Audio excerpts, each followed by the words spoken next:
Hey everyone, welcome to Electoral Dysfunction, the show where comedians and experts debate the news of the week from the safety of their quarantine. I'm your host, Tom Brennan.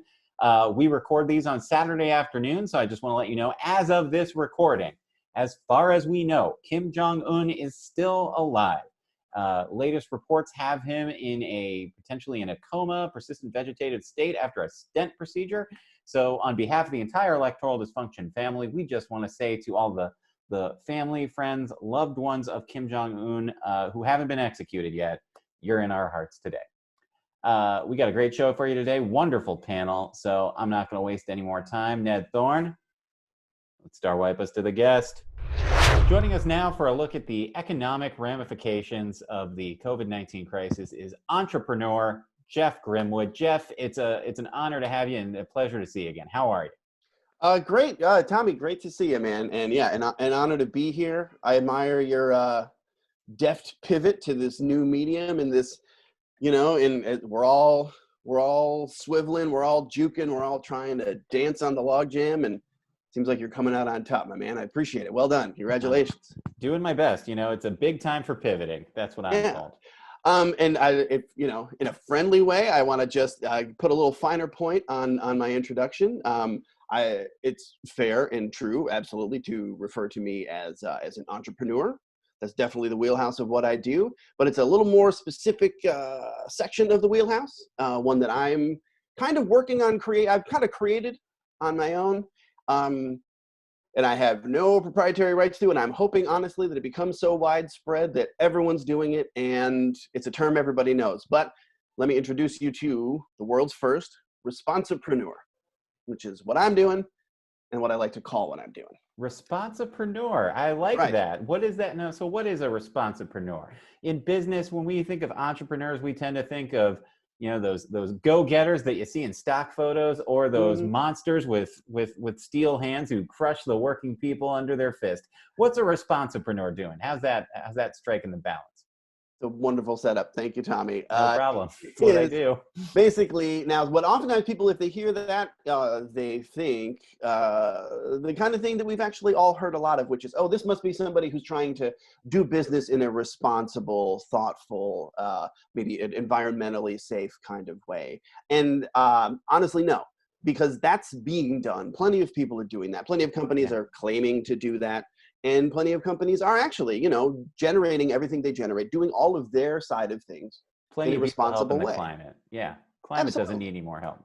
And I worked for a lot of companies like that. And I worked for ones that were trying to do that. I helped some companies really get there, from manufacturing to marketing. And then the one where I really had my epiphany is I was working for a large company that basically provides access to the internet and helps the internet just exist, you know what I mean? And this company, over the time I was there, I spearheaded several efforts that worked to take everything about the way that company worked and make it humane and decent and worker-friendly and work-life balance positive and environmentally safe.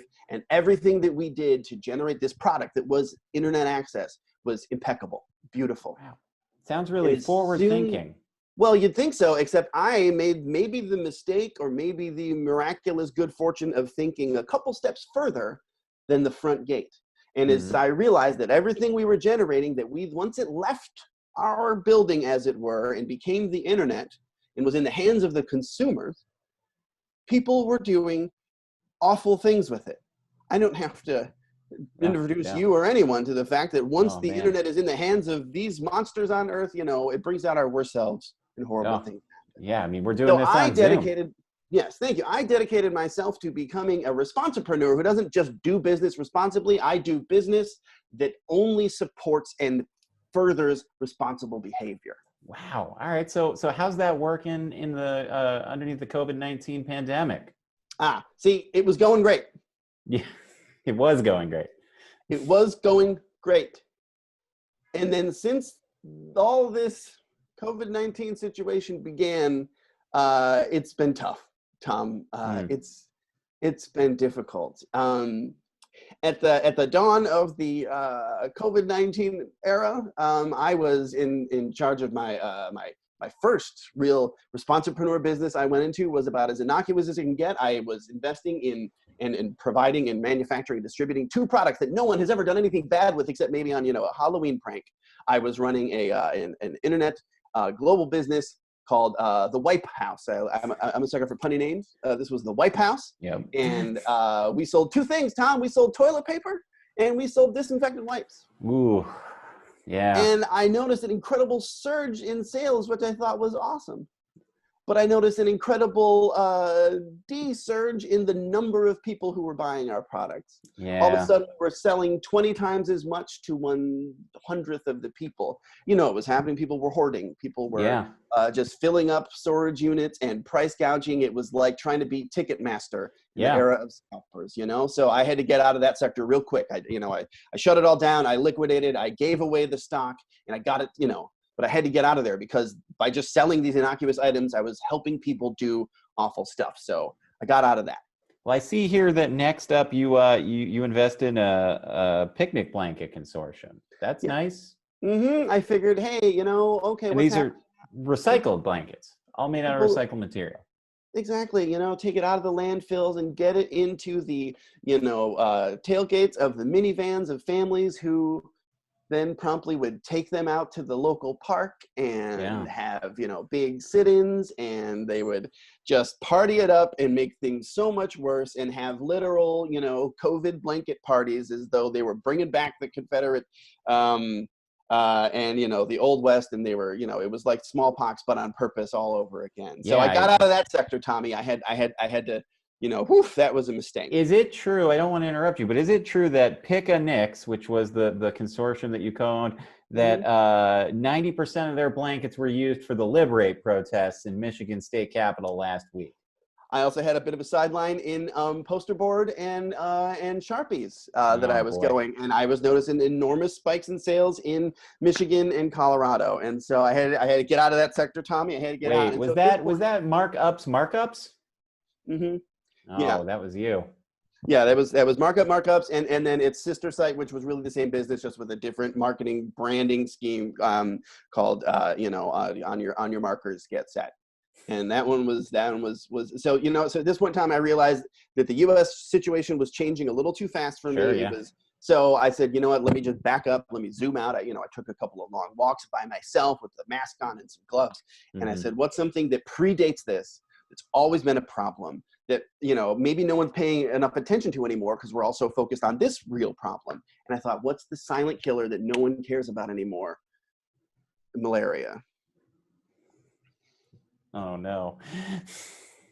So I really, I started taking over dilapidated, disused factories and just got real hard into the I don't even like to say it out loud. The hydroxy, the one. I looked it up so I could say it right, but yeah. I hear that's really popular now. Yeah, the hydroxychloroquine, Tom. Hydroxychloroquine, yeah. I said, let me streamline and efficientize this whole business so I can sell it at pennies on the dollar out to everybody who needs it in malaria-stricken countries. And not one of my ever made it out of the harbor.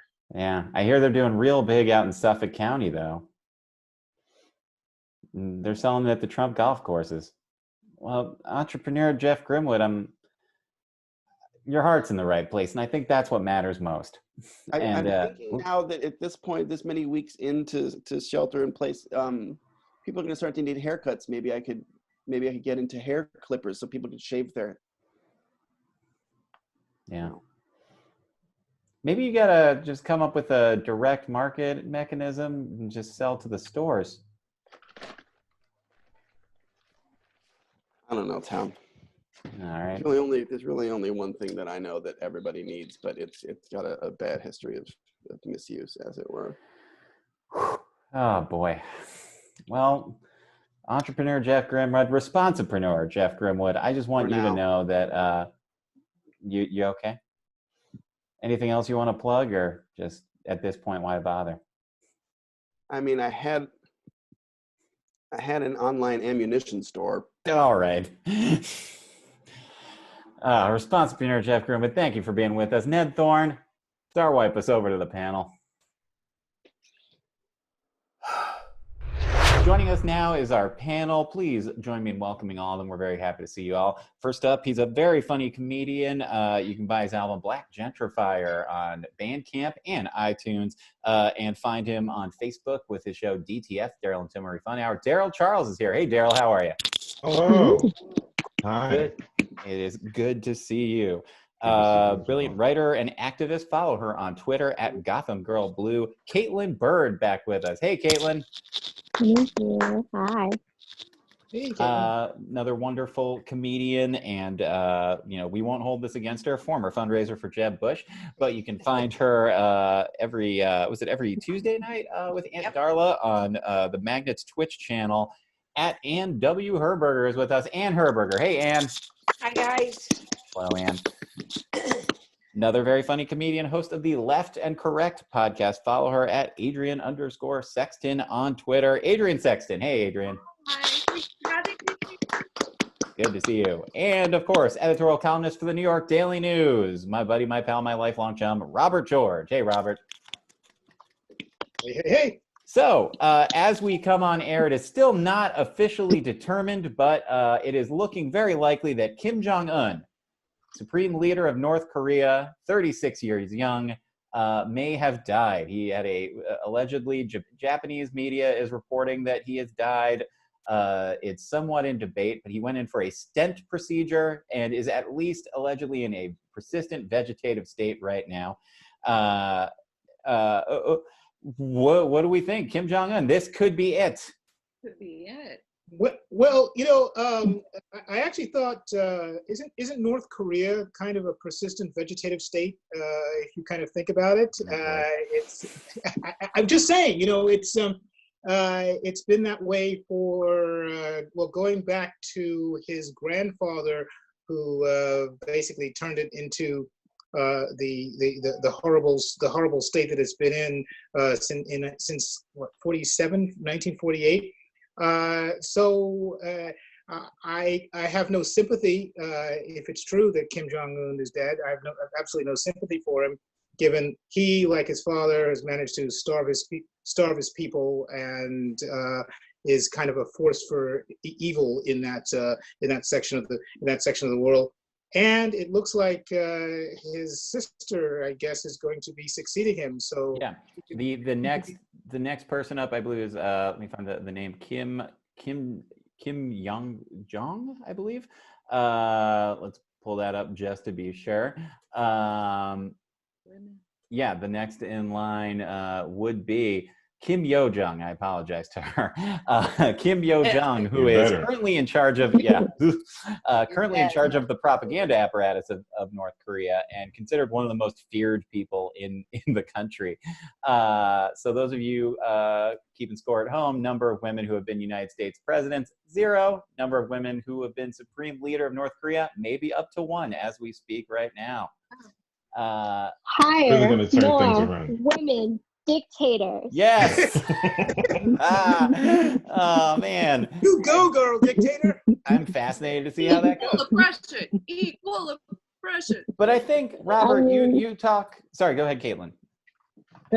Okay, you talk. Yes, this is not one of the world's, certainly not a good actor, Kim Jong-un, but you're talking about a country. You mentioned like the country itself, one of the weakest economies in Asia, but they are a nuclear power, and they are a nuclear power next door to one of the strongest economies in Asia, South Korea. They're right next to Japan, excuse me. And at a moment where the world's economy is on the brink, to have an insane lack of stability in a nuclear state could be real trouble. And Tom, you left out one thing. They're also a client state of China, yes. which is very significant. Given everything else that is related to China of late, including both all sides of the pandemic that the world is struggling under right now. This is terrible in the sense of it's one more element of instability in a very unstable world. And watch, Trump is going to show more remorse at his death than for the over 50,000 Americans who have died over the past month since, you know. Well, I mean, the 50,000 Americans weren't very nice to him. That's true. What Yeah. interesting I thing? mean, Oh, sorry. that was his friend. They were, I mean, to some degree, He's having a tough week. frenemy. BFF. Like, he kind of, they understood each other, you know? Yep. And, like, send him letters and be like, I That's got true. you, man. Like, They I were understand all- your problems. Yeah. You can't, like, go around punishing people, starving them to death. Really tough country for you. Yeah, It's it's, also- hard to tell if the whole kids in cages thing was Stephen Miller or Kim Jong-Un. You know, they've been very close in An the past interesting few years. Both in his Fact. heart. The Kim Yo-song was one of the, or Kim, yes, I'm so sorry, Kim Yo-jong. Oh, I'm so sorry. Please don't put me on a list. This is it. Was Tom. instrumental in bridging the relationship between Trump and North Korea. She at the Olympics in South Korea, you know, was the face of North Korea there, and did a lot of the envoy work with the U.S. So it's an interesting. She gave Mike Pence the big wink, wink, if I remember correctly. That's right. Yes, which I believe in Mike Pence's religion is a sin to receive that wink. Right. Yeah. Uh, He really had to go get beat by Mother later. yeah. Yeah. Are you kidding? Wow. She she got a little bit too close to his demilitarized zone, and Oh boy. I tell you. Wow, man. Robert, really Yes. good to know that with the threat of now nuclear destruction, we can still count on you. So, you know, we'll keep following this, and if during this recording he officially dies, I will break in Walter Cronkite style to call it. But it was just an important thing to talk about. You know, it's a terrifying moment for an already terrifying moment in the world. So speaking of terrifying moments, let's talk about the United States. And I will start doing what I've done in previous weeks, and I'm going to give the President of the United States, who is Donald John Trump, credit. And that credit is this. Earlier this week, he came out, and it was on Thursday, he did a press conference where he pitched, among other things, Lysol and Clorox and UV rays injected into people to fight COVID-19. Let's give him credit. Friday night, Axios reported that he has decided to stop doing daily briefings. Say what you want about him. He knew what we wanted. He knew what the audience wanted, and he's going to stop giving it to him. Yep. I can only imagine what that conversation was like in the Oval Office or wherever he is, where like his advisors being like, "You can't do this anymore." Like Fauci at work's freaking out, having a meltdown, and him like having to acquiesce and agree, like, "Fine, I won't." And like, how long will he be able to do that? I don't know. I'll tell you how long he'll be able to do that. The next Governor Cuomo briefing, where Cuomo, just keeps his cool, and he's going to be like, "Get me on stage, 7:05 p.m." And yeah, it's unbelievable the fact that there was a back and forth between the head of the CDC. This is what I think. These things work. And Trump's over there going, "No, what about UV rays? What about this? What about if you just shove a Lysol wipe down your throat?" And the head of the CDC is like, "No, that doesn't work." And they are going back and forth on the podium in the press room. Never in my life have I seen that. Never in my life will I see it again. Has They want the anybody- country Don't be so run- sure you'll never see it again. Hey, Darryl, when they want the country run like a business, I've been in plenty of business meetings where the stakeholders, that they like to say, the people who are paying for it, or the people who get paid the most out of the work being done, say some outlandish things, and everyone just goes, "Right, that sounds great." And then as soon as the meeting's over, you go, "Forget everything you heard in there. We have to do this, because when it messes up, they're gonna yell at us." But do they say like, "I was just being sarcastic to just just to ruffle all your feathers," No one the two asks people them. who get in the room. That's the problem. No one asks those people in a Yeah. business setting. This is the government. Right. So you have to ask the president, "What the fuck did you just say?" Yeah. Yeah. How that's a really great point. Like every day in America, and I think that's why we all, I wouldn't say normalize Trump, but why the outlandish behavior frightens us, but we're all like, but I've kind of seen that happen. Just there were no nuclear weapons at that person's disposal. I had plenty of bosses who were like, yeah, let's just do the craziest fucking thing we can do. And we're like, sounds I'm good. gonna wear hats. Yeah. Sounds like you don't have enough risk in this operation at this point. I think, yeah. Like, Trump doesn't think it's about him. Like, he honestly, like, I'm not gonna get it, you know? And his entire demeanor is like, it's not affecting me and the people I know. It's just all these people who are terrible and they yell at me, and I should be able to, you know, tell them whatever. And hey, I think the good news that we've gotten from all of this is that we know that Donald Trump reads, because he got the theories from, like, QAnon. So there's that. That's true. He does read one thing. I think, but you made an interesting point, Kaitlyn, that I think is worth, no, you made the point, like, it's not affecting people close to him, but it's not lost on me that at the beginning of this week, allegedly he and Pence came out, communicated to Governor Brian Kemp of Georgia that they supported his plan to reopen, and then he backtracked. And I think a big part of that is, like, he is a guy who is trapped by popularity, and he is reading both the polls. He's, at this moment in time, I think we're seeing him really trapped between the polls of his diehard base who hate staying home, but the everyone else who is more or less on board with the stay-at-home orders. And he seems genuinely, like, more so than usual. I think the confusion, I'll politely say, the confusion he's going through seems to be coming from recognizing both of those realities. Like, I said this last week on the show, it sticks with me, that he never, in his liberate Michigan, liberate Minnesota, liberate Virginia, he never said liberate New York. And his family lives in New York. And I think a big part of that was him being like, well, I don't want my sons getting sick. No, let's keep doing this at home. But the rest of the country, I can, you know, like, gin this up and be a part of it. Well, and Tom, can I dovetail one thing on there? Sure. And this was, albeit in the New York Post this week, that Jared, and this has been reported 2 places, that Jared basically hawked medical equipment and PPEs and masks and sent them down to Florida to family, friends, donors that were, you know, scheduled to go to hospitals here in New York. Oh, well, I mean, he was saying this is our stuff, not the state's. Yeah. So it fits perfectly into that bogus. Anyway. Right. It's okay. It's all right, Darryl. So much of our government's not working.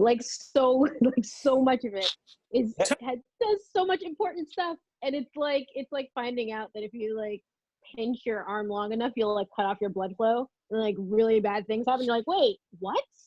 Pinching someone? And then you're like, oh, Donald Trump is pinching just, like, what's left of the blood flow of the federal government. It's all making bad. the United States give Necrotic itself to tissue. stranger. But go ahead. And anyone who's put in place to oversee it, to, you know, make sure everything's accountable, he's fired them all. He's gotten rid of them all. Right. Because, like, oh, you know, they don't like me and blah, blah, blah, Democrats, you know, do nothing Democrats or whatever. And here we are. And it's like, it's all just this consolidation of power and we're all stuck in our homes. So how can we combat this? You know, like, if you look at Twitter's like, what's going on? But how can we actually, you know, we should be storming the White House and physically removing him from the office, so we can't. I don't like traveling in the spring, so. Not to. My allergy's pretty bad. But you know what the good news is? All the Democratic organizations raised over $500 million in this first quarter reporting period. Is that right? Yes. And so people are at home giving $25 and $15 and doing what they need to do. And I just think as long as Joe Biden doesn't die, he could probably win. And that's a big if. And for the first time, Trump is underwater in white voters over 60. Yeah, particularly in Florida, which is crazy. Robert, you had a point that you they're dying. That's what's happening. Well, that was the thing. You do have to keep in mind that Donald Trump's master plan may be to try and target COVID-19 as much as possible to, like, white Democratic voters over 60. So, you know, who knows? No, I was just going to ask Tom. I was just going to, speak to his former life. Just looking at the president's press conference the other day when he had all these ideas about putting the ultraviolet something into people's bodies to disinfect, and then the other stuff. I was just wondering if it's possible that we haven't given much credence to the possibility that the president thinks that Marvel Studios movies are documentaries. I mean, that could explain a few things. Keeping in mind, of course, that would mean that Black Panther would be his worst nightmare. But all that aside, the possibilities are there. The science of those Marvel movies, you take them into the real world, this could be where we are. That's true. You take the science of the Marvel movies into the real world, you generally end up with, like, I don't know, melanoma. And it's like, this is way more Austin Powers than it is Marvel. Yeah. Dr. Evil is way closer. It's a It very has a laser that you can put in your body. Well, I do think, though, like, it brings up, you saying that brings to mind something that earlier this week, comic book artist Phil Jimenez, who is a brilliant artist and one of the great Wonder Woman artists of all time. And if you're familiar with the Barack Obama meets Spider-Man comic, he drew that cover art.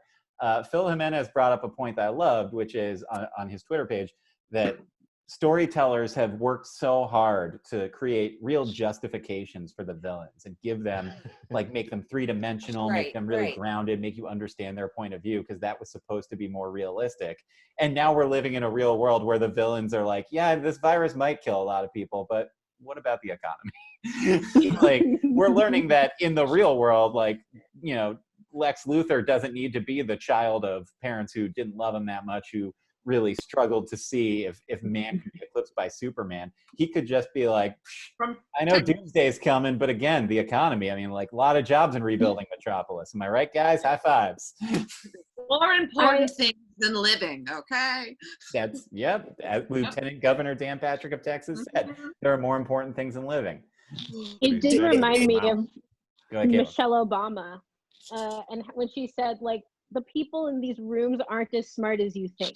Yes. And then I remember her saying something to that effect, and I was like, because, you know, like, I went to, like, a fancy school way long time ago, and, like, I was just, like, among these people, and I was like, you're not special? Like, I thought my entire life was, like, designed to think that, and I was like, oh, that explains a lot. Explains a lot of things. Yeah. The people in those rooms are not that smart. Yeah.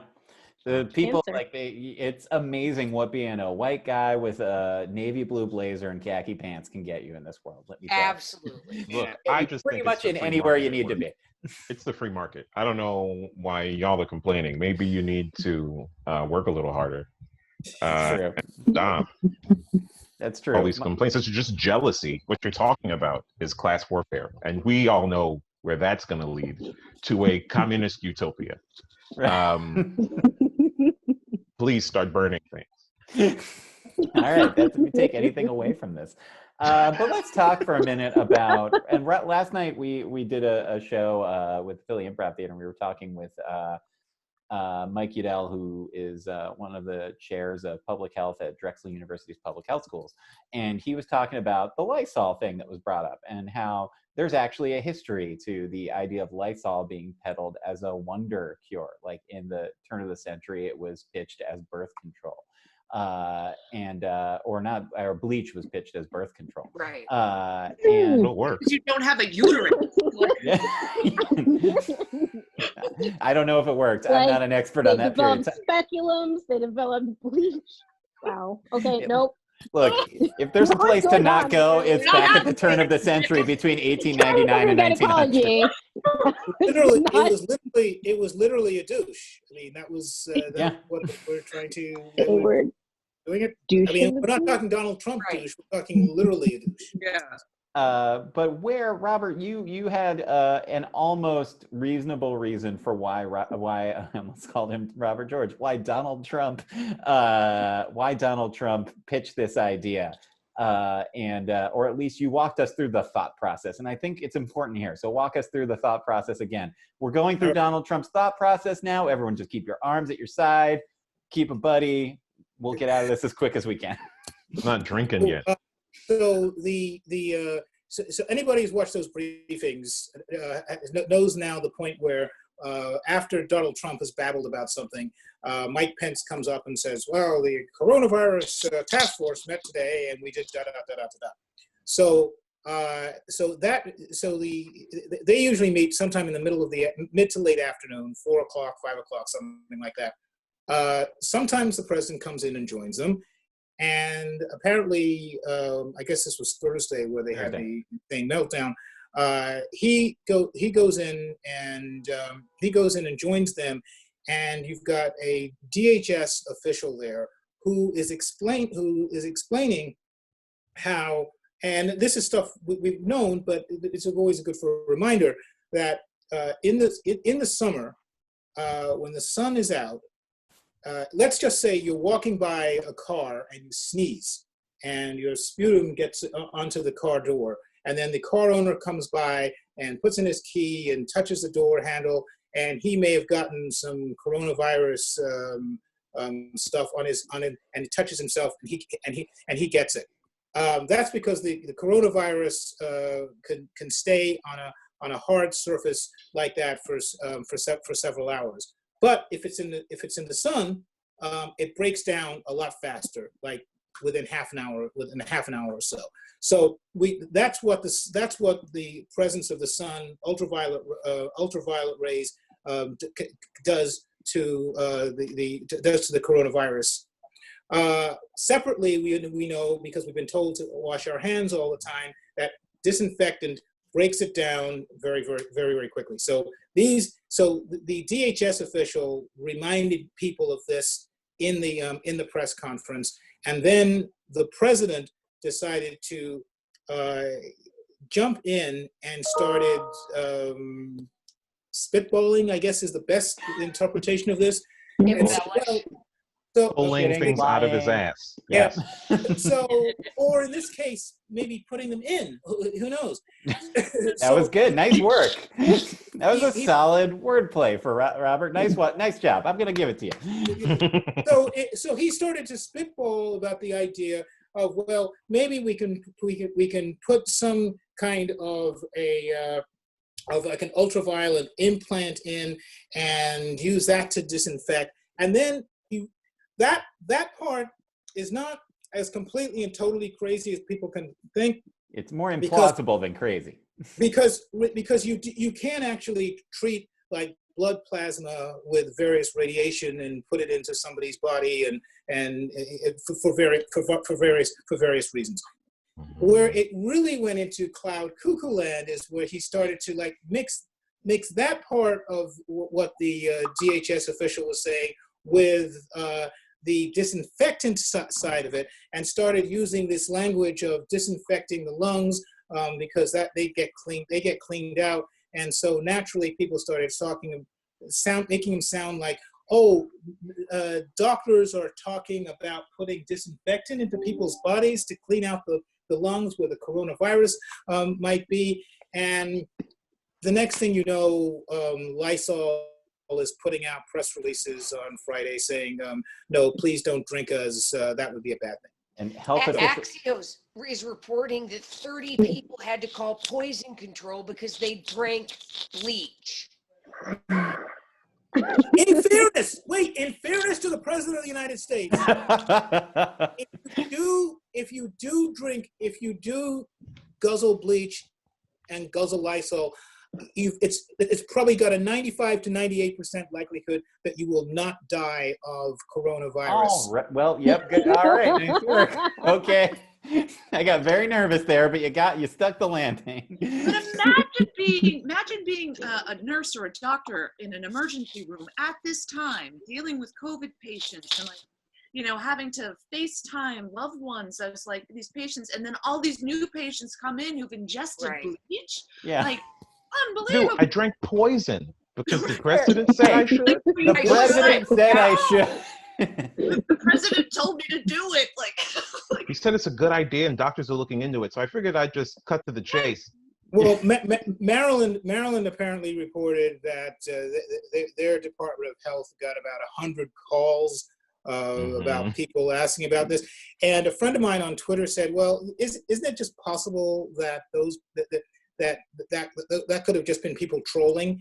And I said, it's possible, but I lived in Maryland for about a dozen years, and I think of the Eastern Shore, I think of Dundalk, I think of parts of Baltimore, and I'm thinking, no, I'm guessing about 80% of those calls were probably pretty legit.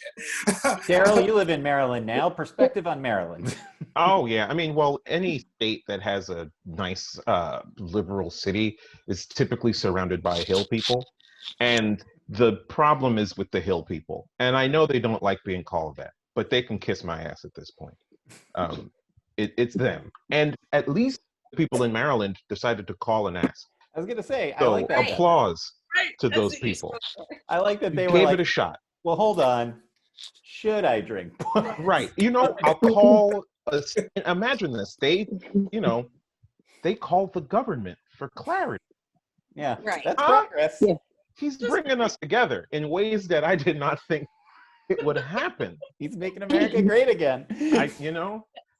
Yeah. And I have to say, Maryland's the state that I lived in the most, second to New York, and so it's got a special place in my heart. But I also think that like Larry Hogan and Mike DeWine of Ohio are sort of competing for being best Republican governors during this entire crisis. And the whole Nice thing. Caveat there.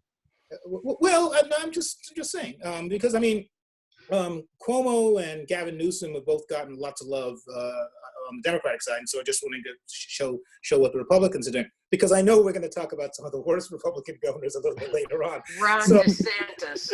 Yeah, well, and Brian Kemp. This is the problem we've got here.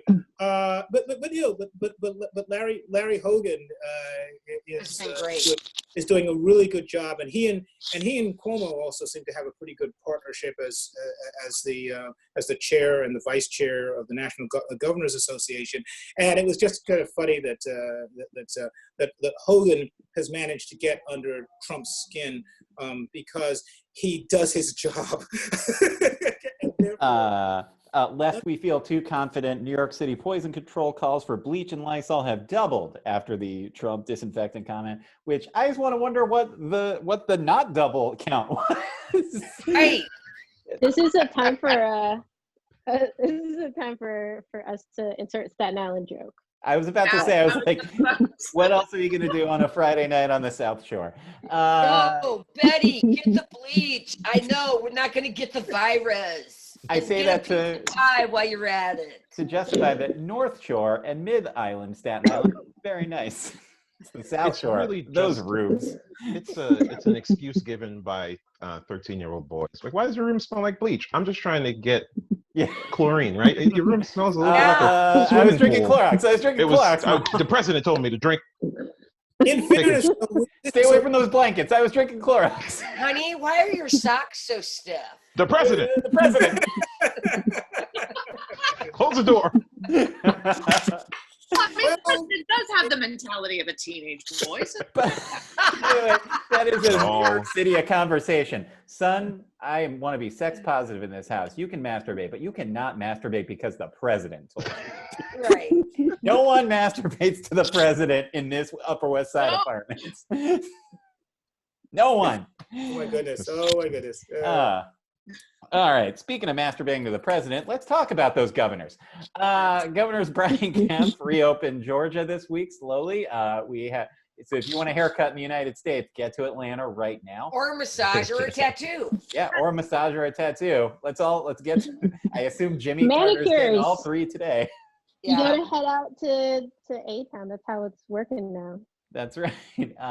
Florida, likewise, I guess maybe last week, Florida had reopened the beaches, and we're starting to see the uptick in Florida there. Interestingly Jacksonville enough, opened the beaches, and I from what I understood, it was Yeah. for people to like exercise on. yeah. They were opening up, like the boardwalk was closed, stores were closed. It was just the beach was open if you wanted to go out and have a walk. And A bunch of hill people decided to then go swimming and to just be on the beach. You tell them. That's Yeah. right. Well, they say We call them hillbillies. Yeah, down in well, Florida. As That's- a former Floridian. yeah, I it's completely hill people understand. in the north, hillbillies in the south. I want to be gender neutral. I'll just call them hill people.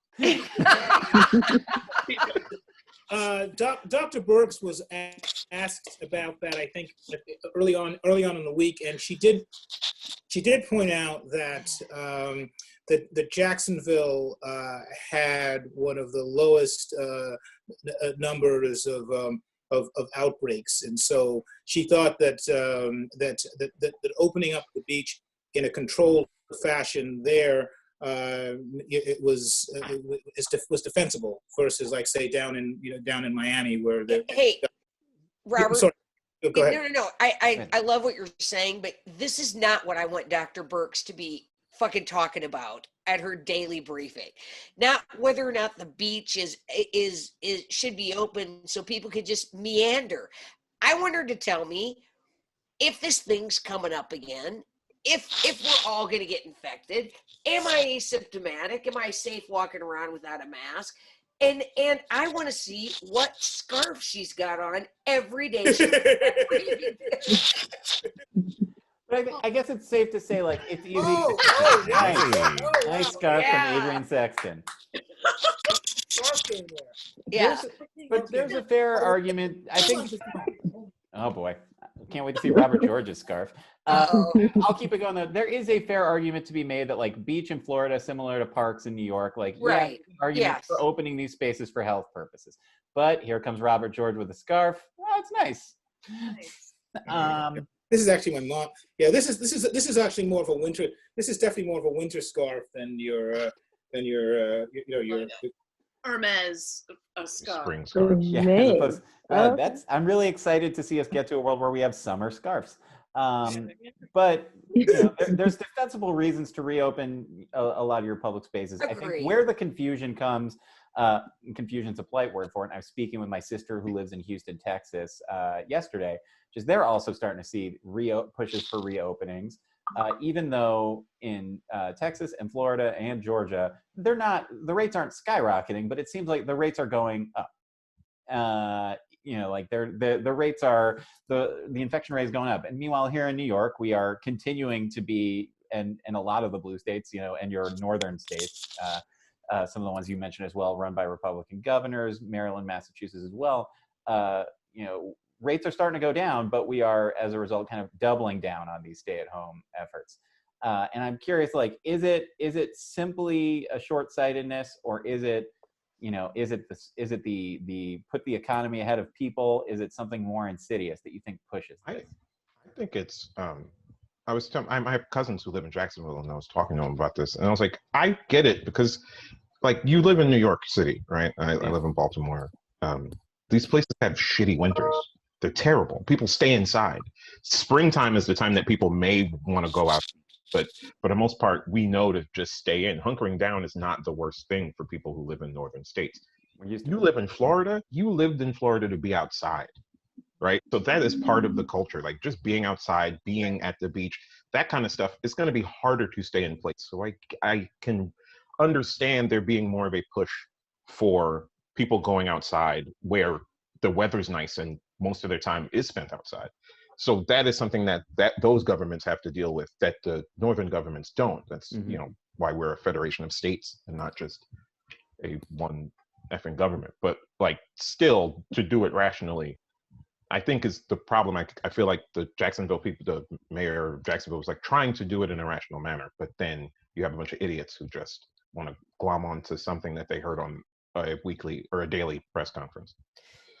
Well, and Charles, to your point too, Florida is a car culture. We drive everywhere in Florida. We are not known for public transportation. Mm-hmm. Unlike New York, New Jersey, Boston, etc., where we are packed on top of each other, not only in apartment buildings, but in public transportation, on the street, during rush hour. So I agree. I think those states have to decide how they want to do this, whether it's a rolling whether they start lifting some of these stay-at-homes in a rolling fashion.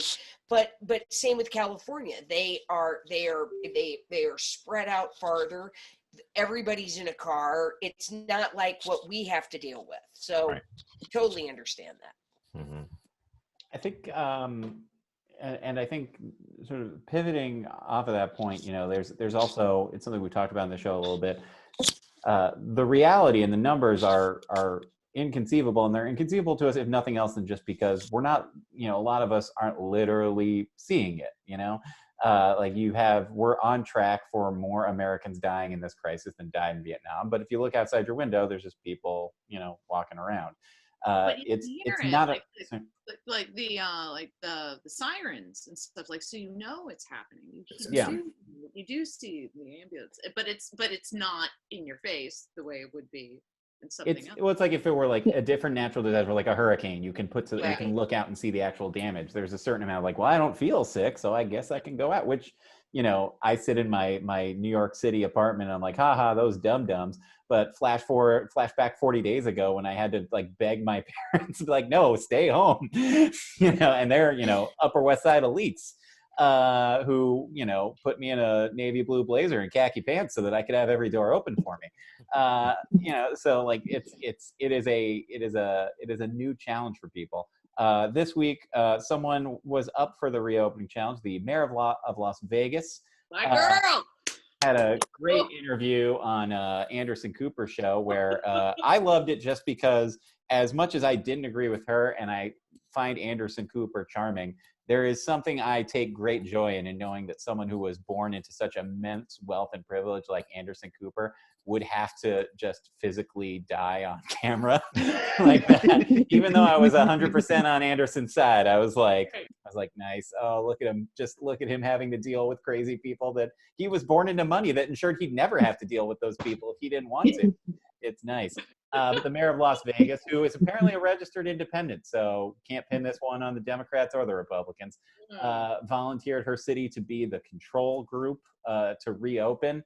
Any quick thoughts on this moment of television? As she continually was like, I don't know, what if we just try? I wanted Petrie, but then, you know, the city council said that people come to Las Vegas and then they go home, so it wasn't going to work out because we can't focus it on the city. That's good. I mean, that was good. In fairness to the good mayor, I mean, she is running the gambling capital of the country, you know. So I mean, life's a gamble. So, and then you die. So I mean, you know. Well, but she herself wasn't willing to go into the casinos. And she said, because I have a family. Yeah. That was the first thing she said. She was like, go in. I got a family. What are you? In her defense, Las Vegas probably has a lot of people who go to casinos who do not have family. Oh, I think there's even more that do. That's true. Good point. Don't have a lot of signs up. Don't have families anymore. Right. Trust me, he's not going home to a family at this point. By the way, I hadn't had her name up. Mayor Carolyn Goodman. So apologies to her and apologies to Kim Yo-jong for getting your names wrong.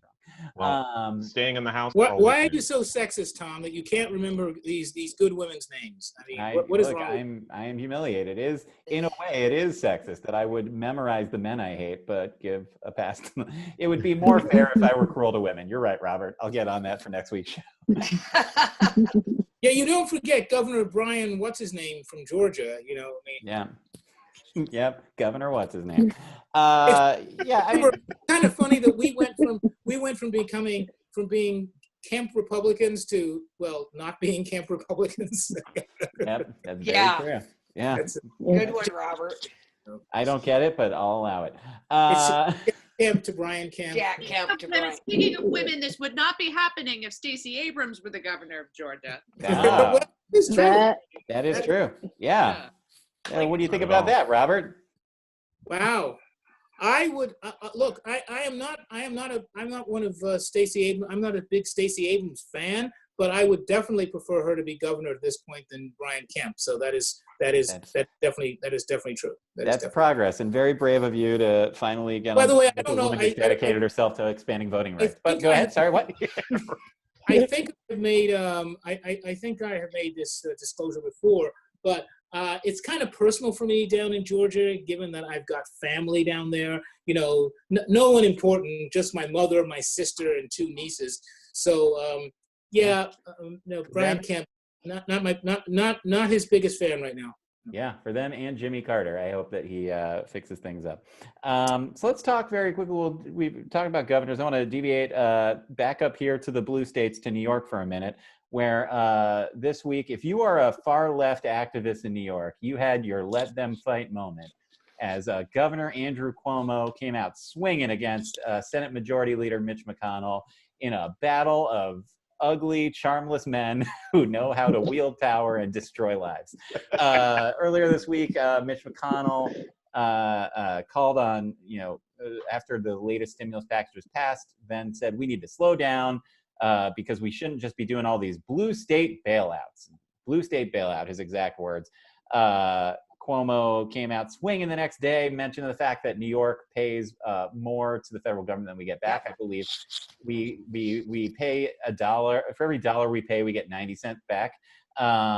If even. Federal government, if even that. Whereas Kentucky is in fact one of the bizarro version of that. They take way more than they pork give. barrels.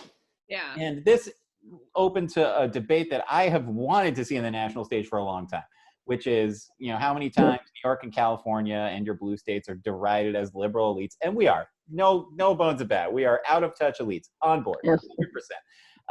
But most of the time, I am. That's true. Most of the time, those are 2 states that basically, underwrite a lot of the country. I'll be fair to a red state too. If Florida, New York, California, and Texas all left America, what would happen to America? Right. It's like they'd rejoice as they died. That's what would happen. Finally, we got rid of them. I feel so bad. Yeah, we got rid of them. Hey, where's our money? Why are all the roads gone? I'm so hungry. I'm sorry, Kaitlyn, did you? So, 3 years ago, I was at a protest. It was a tax day protest, of all things. And one of the speakers was talking about how blue states do fund, like this thing that Cuomo is now, bringing up. And the speaker was booed by the people in the audience because liberals were just like, we can't be divisive. We have to be united. The people of Alabama. And it was just like, no, but this is a thing. Like what's going on here? And so when Cuomo was saying that, he's like, yeah, pass the bill and get Trump to sign it. I dare you. Go ahead and do it. I was at home being like, yes, finally, we're talking about it. We're actually having this conversation. But then, of course, Cuomo would pull it back and be like, but we're the United States of America. Like he didn't cross the line into like, states are all just like fending for themselves. It was a very interesting thing. You just heard the new slogan for 2020. Let the blue states go bankrupt. Right. Well, that's I'm not joking. That's been the slogan since like 1968.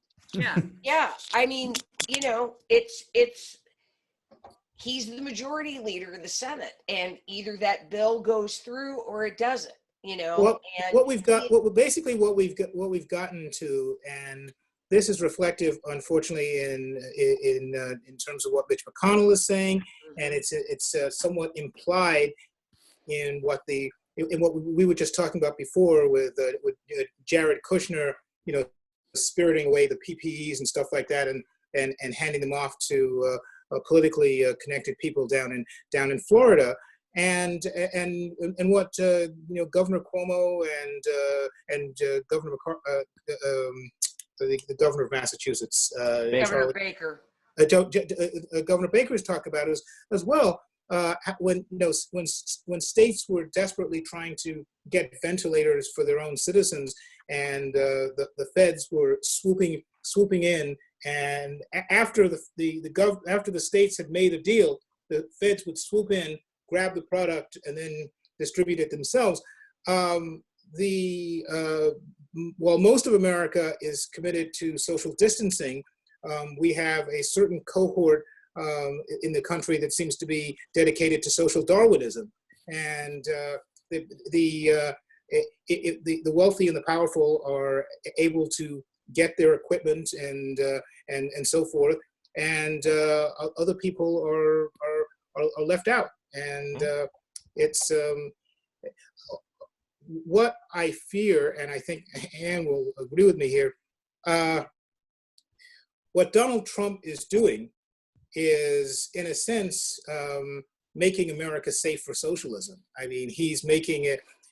If he's become this caricature of what capitalism is supposed to be about, it makes the ideological opposite much more appealing to a broader part of the electorate. Yeah. That's the nightmarish future where we have healthcare. I know. Like, I knew you where we can get when the country is in the middle of a disaster, they might send checks to the people who pay the taxes and not the corporations that do. No, I don't disagree with you, but allow me to be Debbie Downer. Sure. You're looking at 5 huge states with billion dollar shortfalls because of this president and his unwillingness. I mean, Andrew Cuomo had to go to DC and beg the president to forgive our part of what we would have had to have paid FEMA, because every state, if you get any kind of FEMA help, you have to pay a portion of it. So, again, I will say this, and this is my tip to all Democrats as a Republican who will probably be re-registering. If you don't have 30 people on your list that you are calling in states where Hillary Clinton lost, and you are not in contact with them right now, then shame on you. Because whatever you think of Joe Biden, everybody needs to get behind this guy. If Donald Trump is elected again, I don't know what's going to happen to us. That's you can't even. By the way, great slogan for the Biden Elect campaign. more women dictators. I love came up with the Republican slogan this year: "Let the blue states go bankrupt." The Democratic slogan: "If this guy wins again, I don't know what's gonna happen." It's basically true. I think anything, everything. Kaitlyn, I'm sorry. Go ahead. I wasn't here. I didn't mean to interrupt. I thought I interrupted you. I apologize. I think we can leave it there. The dire week behind us. Yeah. But again, we won't have a daily press briefing for at least 2 days from the president. And that's nice. Right. That's what bugs me about this guy. He's supposed to be such a lazy guy. He doesn't take weekends off from being a jerk. Just take a weekend off. Right. That's all I want. Like, once Saturday rolls around, that guy tweets like insane things. And then those of us who get to golf have to care about it. Is he getting to go to Florida and golf on our dime? No, Let me tell you something. If it gets him off of Twitter, I'll do it. I'll pay that. Yeah. Liberal elite. Bloomberg, give him your plane. Just let him go. Yeah. Keep him busy. Every week on this show, we try and give you, the audience, something to read, watch, listen to, or do while you're stuck inside in your quarantines. And this week, I'm going to recommend a wonderful podcast called iPodius. That's Podius, hosted by John Hodgman and Elliot Kalin on the Maximum Fun Network. They're rewatching the 1970s show I, Claudius, which I had never actually seen, and then having a conversation to review it. It's a really interesting show. It's a great show to, we've got, those of us who have time at home. I, Claudius, you can find it, I believe, on YouTube and a few other places. It's a weird show. And the conversation that Kalin and Hodgman have about it is very interesting. And it's, a nice little companion piece. And that way you feel like you're doing more than just watching a TV show, even though that's all you're doing. So iPodius, that's my recommendation. And I am going into YouTube and finding old snippets of the Judy Garland show. And for all of you youngins, there used to be things like CBS Playhouse Presents, where they would do, like, Paul Newman was in our town, and it was live. And shows like the Judy Garland show, the Frank Sinatra show, that have these wonderful up and coming people like a young Barbara Streisand or Mia Farrow's on, and it's just fun to watch the interviews, but more so it's very fun to watch the music, because if you want to know where we're going, you got to know where we came. So that's been very fun. I've been doing that this week and sort of going down the rabbit hole. So I definitely recommend the Judy Garland show on YouTube. Excellent. Darryl, something for the viewers to do while Well, they're stuck inside. Selfishly, please go to darrylcharles.bandcamp.com and get my album, Black Gentrifier. The jokes are good, I promise. But Very good. thank you. But one thing that my wife and I have been doing is we got a 1,000-piece puzzle that we started putting together, and we've also been playing like set and just different board games. So like to get away from screens, I would say like if you are sheltering in place with other people, you know, play some board games, break out some Monopoly, and don't talk to your mom for the night. Like just getting that kind of anxiety that has absolutely no effect on the rest of your life is a very nice refresher. So yeah, get away from screens. If you can't, then you know, go play. I think Spades is on Windows machines, so like do that to play with other people. But like yeah, those kinds of like games that let you get anxiety that has nothing to do with the real world is actually kind of refreshing. Excellent, good call. Kaitlyn, something for the folks at home to do while they're stuck at home. I'm super boring, but I picked up something called a book. I picked up. Sure, heard of them. Oh, whoa. It's paper, but I just got back into reading. So I guess it's kind of like finding a book that you had put down or put aside or had been recommended, but you never got around to, as something to do. Just like it gets me away from a screen, and it gives me something else. So yeah, books, crazy concepts. It's and I'm sorry, I think the audio cut out for a second, but what book are you reading right now? Because I'm a crazy dork. I'm reading Thomas Paine's Common Sense. Great. Whoa, excellent. Awesome. Excellent. I will. Good call. Well, you're gonna have to do a book report on that for the next show. Adrian, Sexton, something for folks to do while they're stuck inside. Well, I am a tour guide with a company called Burrows of the Dead that feature tours throughout New York, of macabre nature. But since we can't go outside, they're offering virtual tours. And you check out their website. There's one coming up this week because with Herberger is coming up. And then they offer tours on Roosevelt Island, Witches of New York, and previous ones they've done about like the Titanic, and Hart Island was one that they just recently did. And it's very fascinating. And something you learn in your history, particularly for those who are in New York City and stuck inside. So, the past is present. Man, I could talk about Hart Island literally all day. Yeah. What's that thing called? What's the tour? Burrows of the Dead. Oh, cool. And finally, Robert George, what are you watching, reading, listening to, doing? Anybody who can look over my shoulder at my virtual wall back here will know that I'm a comic book graphic novel geek from way back, and the shout out I'm going to give today is for I think I made a reference to Black Panther earlier on, and I would recommend that anybody who was a fan of the movie Black Panther read the 4-volume complete collection from Christopher Priest, which ran in like late 90s into the early 2000s. And so much of the recreation of that great classic character can be found in that complete collection. So I highly recommend that. It's a great run. Christopher Priest stuff is amazing. That is it for this week's show. Thank you very much to our panel. Thank you very much, Ann Herberger. Round of applause for you. Thank you very much, Adrian Sexton. Hey. Thank you very much, Kaitlyn Bird. Thank you very much, Darryl Charles. And thank you, Robert George. And we are going to, very nice. I want to say a real quick shout out to the folks who helped me make this show. Thank you to Kevin Scott, who designed our show animation. Thank you to Joanne Harris, who did our little theme song years ago, and I still use all the time now. Thank you to Declan Shalvey and Jordy Bellaire for designing the Electoral Dysfunction Eagle. And thank you to Ned Thorne for helping me put these together every single week. Now, as a special musical treat, we're going to throw you over to our old friend Megan Sass for a definitely not safe for work song. Ned Thorne, star wipe us to Megan.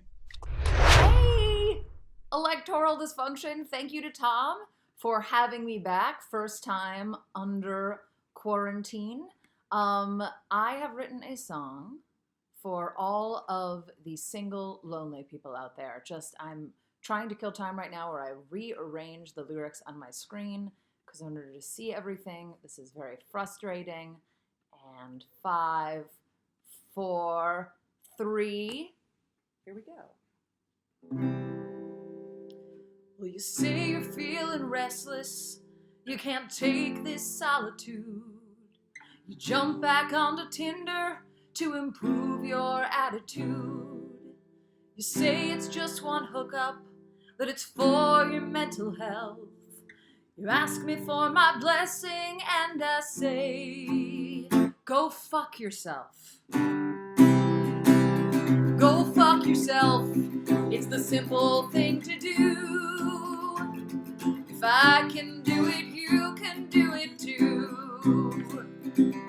Don't be such a dickhole. Choose to do what's right. Stay home, fuck yourself, and save a life. You don't like what you're hearing. You think it isn't very nice. There's no need to get offended. It's not an insult, it's advice. For an ounce of human contact can cut deeper than a knife. If you go to give some pleasure, just might take a life. Go fuck yourself. It's the simple thing to do. If I can do it, you can do it too. Don't be such a cum rag. Choose to do what's right. Stay home, fuck yourself, and save a life. Well, I know it can get lonely with just yourself to hold. That pang of melancholy means there's good within your soul. Recalibrate your compass, pump your arrow straight and true. 'Cause if you leave your own apartment, the dick you're jerking off is you. Go fuck yourself, it's the simple thing to do. If I can do it, you can do it too. Don't be such a scrotum. Choose to do what's right. Stay home, fuck yourself, and save a life. In these times unprecedented, we all must do our part. You must bottom your own top and flip the switch within your heart. Be the change you wish to see. Let your inner hero moan by not getting any ass. The ass you save could be your own. Go fuck yourself. It's the simple thing to do. If I can do it, you can do it too. Don't be such a cockstump. Choose to do what's right. Stay home, fuck yourself, and save a life. Stay home, fuck yourself, and save a life.